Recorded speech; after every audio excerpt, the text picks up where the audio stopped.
मैं कसीनी अंतरिक्ष मुसाफिर। दोस्तों, ये वह समय था जब दुनिया की 3 सबसे बड़ी अंतरिक्ष एजेंसियों ने मुझे तैयार करने का प्लान बनाया।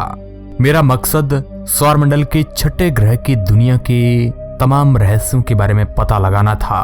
1990 के दशक से पहले वैज्ञानिक शनि ग्रह पर 3 मिशन भेज चुके थे, मगर उन सभी अंतरिक्ष मुसाफिरों ने शनि ग्रह को केवल फ्लाईबाई ही किया था। वो अंतरिक्ष यान सैटर्न प्लैनेट की करीब से पढ़ाई नहीं कर पाए और साइंटिस्ट इस बात का अंदाजा पहले ही लगा चुके थे कि सैटर्न प्लैनेट के सबसे बड़े चांद पर जीवन की संभावना हो सकती है। इसलिए दुनिया की 3 सबसे बड़ी स्पेस एजेंसी नासा, ईएसए यानी यूरोपियन स्पेस एजेंसी और एएसआई यानी कि इटालियन स्पेस एजेंसी ने मिलकर मुझे शनि ग्रह पर भेजने का प्लान बनाया। फिर मैं शनि ग्रह की तरफ चल पड़ा, जहां मुझे टाइटन मून की जमीन पर भी उतरना था। मैंने शनि ग्रह को करीब 13 सालों तक लगातार ऑर्बिट किया। मैं अपनी अंतिम सांस तक शनि ग्रह की पढ़ाई करता रहा। उसके बाद मेरे साथ क्या हुआ, मैंने वहां पर क्या देखा, तो चलिए दोस्तों, आज मेरे साथ अंतरिक्ष की लंबी जर्नी पर चलते हैं। हेलो दोस्तों, मैं हूं आपका दोस्त सुरेश सांचोरी, यानी कि कसीनी हॉयगन्स की जुबानी। आप देख रहे हैं रहस्य मीडिया यूट्यूब चैनल। तारीख 15 अक्टूबर 1997। मैं चल पड़ा एक रहस्यमयी दुनिया की यात्रा की ओर। मेरे साथ एक छोटा सा अंतरिक्ष यान भी था, जिसका नाम हॉयगन्स प्रोब था। इस छोटे से मुसाफिर का मकसद शनि ग्रह के सबसे बड़े चांद पर अपना डेरा डालना था। करीब 7 सालों तक इस काले अंतरिक्ष में मुसाफिराना जिंदगी गुजारने के बाद 1 जुलाई 2004 को मैं शनि ग्रह के ऑर्बिट तक जा पहुंचा और फिर उसी साल के अंतिम पड़ाव तक मैंने हॉयगन्स प्रोब को टाइटन पर उतार दिया। उसके बाद हॉयगन्स प्रोब टाइटन की दुनिया में जीवन के सबूत तलाशने में जुट गया और मैं भी अपनी मंजिल शनि ग्रह की तरफ वापस चल पड़ा। मैंने इस विशाल ग्रह को लगातार 13 सालों तक ऑर्बिट किया। शनि ग्रह के बारे में मैंने कई ऐसे बड़े खुलासे किए जिन्हें जानकर वैज्ञानिकों के होश उड़ गए।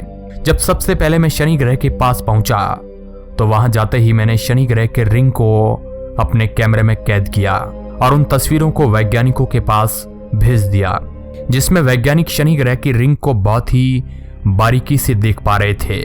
सैटर्न प्लैनेट के ये वलय 7 अलग अलग भागों में बंटे हुए हैं। प्रत्येक भाग को एक अल्फाबेट के जरिए बताया गया है। इसके रिंग ABCDFG और इसका सबसे बाहरी रिंग E है। मैंने देखा कि शनि ग्रह की ये रिंग जमी हुई बर्फ के छोटे छोटे पार्टिकल्स और कुछ चट्टानी टुकड़ों से मिलकर बने हुए थे। इन कणों का आकार कुछ सेंटीमीटर से लेकर कुछ मीटर तक था। ये कण अपने छल्ले में रहकर स्वतंत्र रूप से शनि ग्रह की परिक्रमा कर रहे थे। फिर मुझे पता चला कि यह जमी हुई बर्फ सूर्य की किरणों को काफी मात्रा में रिफ्लेक्ट करती है। यही वजह है कि ये वलय आपको चमकीले दिखाई देते हैं। इसके साथ मैंने यह भी देखा कि शनि ग्रह के इन रिंग्स के बीच में थोड़ी थोड़ी जगह है, जिस कारण हम इसके अलग अलग भागों को देख पाते हैं। अब मुझे एक ऐसे सवाल के जवाब की तलाश थी जिस सवाल को लेकर वैज्ञानिक काफी टाइम से परेशान थे। शनि ग्रह के तेज घूर्णन की वजह से इसके इक्वेटर पर दोनों ध्रुवों की तुलना में बहुत ही तेज आंधी के बाउंडर चलते हैं। यहाँ पर आंधी की रफ्तार 1800 किलोमीटर पर घंटे होती है। इतनी तेज आंधी जुपिटर ग्रह पर भी नहीं चलती है। इस बात को जानकर साइंटिस्ट हैरान थे, क्योंकि शनि ग्रह जुपिटर की तुलना में सूर्य से काफी दूर है और यहाँ पर सूरज की किरणें भी जुपिटर के कंपैरिजन में कम पहुंचती है और जुपिटर पर सूरज की गर्मी की वजह से ही आंधी के बाउंडर उठते हैं। तो आखिर शनि ग्रह पर इतनी तेज आंधी कैसे चल सकती थी? इस बात का जवाब तलाशने के लिए वैज्ञानिक उत्सुक थे। इसके बाद मैंने ठान लिया कि इस सवाल का जवाब मैं तलाश कर ही रहूंगा। फिर मैंने अपने इंफ्रारेड कैमरे की मदद से शनि ग्रह को देखा तो मुझे शनि ग्रह के अंदर से गर्मी निकलती नजर आ रही थी।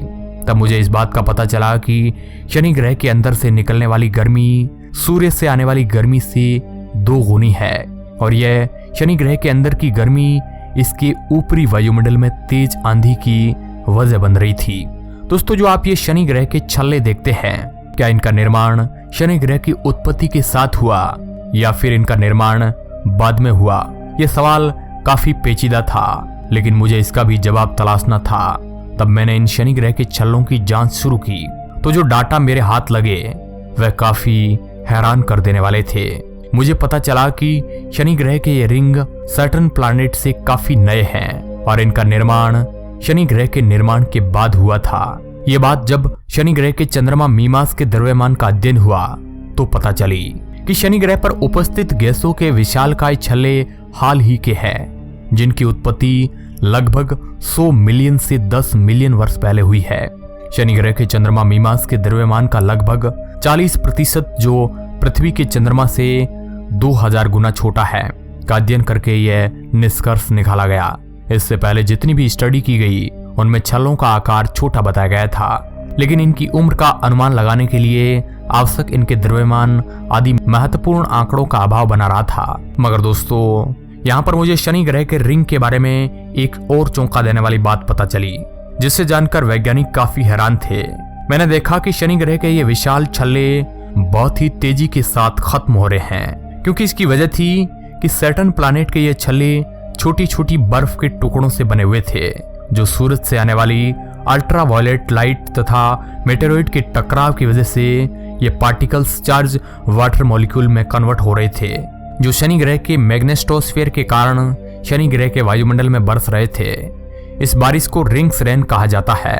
दोस्तों, इस बारिश को पहली बार नासा के वॉयेजर मुसाफिर ने देखा था। ऐसे में वैज्ञानिकों का मानना है कि शनि ग्रह के ये रिंग आने वाले 30 करोड़ सालों में खत्म हो जाएंगे। लेकिन मैंने जब शनि ग्रह के रिंग की ऑब्जर्वेशन की तो मुझे पता चला कि यह बारिश वैज्ञानिकों के अनुमान से भी बहुत ही ज्यादा तेज हो रही थी। मैंने जो डाटा जुटाए उनके मुताबिक ये रिंग आने वाले 10 करोड़ सालों में ही खत्म हो जाएगी, और जो आप ये विशाल छल्लों वाला ग्रह देखते हैं ये बाद में बिना रिंग वाला ग्रह बनकर रह जाएगा। मेरे से मिले डाटा और जानकारी के आधार पर सौरमंडल विज्ञान की गुत्थी सुलझाते हुए नासा ने बताया कि शनि ग्रह पर महज 10.5 घंटे का ही दिन होता है। वैज्ञानिकों ने बताया कि शनि ग्रह पर 10 घंटे 33 मिनट और 38 सेकंड का एक दिन होता है। दोस्तों, मैंने अपने 13 सालों के लंबे जीवन काल में शनि और उसके चंद्रमाओं की करीब से पढ़ाई की और तमाम जानकारियां बड़ी ही जिम्मेदारी के साथ वैज्ञानिकों तक पहुंचाई। उसके बाद वह दिन आ ही गया जब मुझे इस दुनिया से विदा होना था। तारीख 15 सितंबर 2017। मैं चल पड़ा शनि ग्रह के एटमॉस्फेयर में अपने आप को ध्वस्त करने। उसके बाद एटमॉस्फेयर के अंदर एंटर करते ही मैं अपने आप को बचा नहीं पाया और शनि ग्रह के एटमॉस्फेयर में जलकर राख हो गया। वैसे मुझे वैज्ञानिक शनि ग्रह के एटमॉस्फेयर में ना गिराकर शनि ग्रह के ऑर्बिट में भी छोड़ सकते थे, मगर वैज्ञानिक ऐसा मानते हैं कि शनि ग्रह के 2 चंद्रमा टाइटन और एन्सेलेडस पर अगर किसी भी प्रकार का जीवन पनप सकता है या जीवन पनप रहा हो, जो मेरे में लगी बैटरी प्लूटोनियम 238 से बनी हुई थी। यह एक रेडियो एक्टिव आइसोटॉप है, इसलिए वैज्ञानिक ऐसा नहीं चाहते थे कि मेरे अंदर लगे हुए रेडियो एक्टिव मटेरियल इन चंद्रमा पर जीवन के लिए बाधा बने। इस कारण वैज्ञानिकों ने मुझे एक ही रास्ता बताया, वह था शनि ग्रह के अंदर जाकर अपने आप को नष्ट कर देना। जहां मैं जैसे ही शनि ग्रह के वायुमंडल में दाखिल हुआ तो वहां के वायुमंडल के घर्षण की वजह से जलकर भस्म हो गया और हमेशा हमेशा के लिए शनि ग्रह के अंदर समा गया। मगर दोस्तों, मैं अंतिम सांस तक लड़ता रहा। आखिरी सांस तक डाटा मैं वैज्ञानिकों तक भेजता रहा। मैंने अपनी जिंदगी में कई उतार चढ़ाव देखे, लेकिन परेशानियां होने के बावजूद भी मैं लगातार शनि ग्रह के ऊपर खोज करता रहा।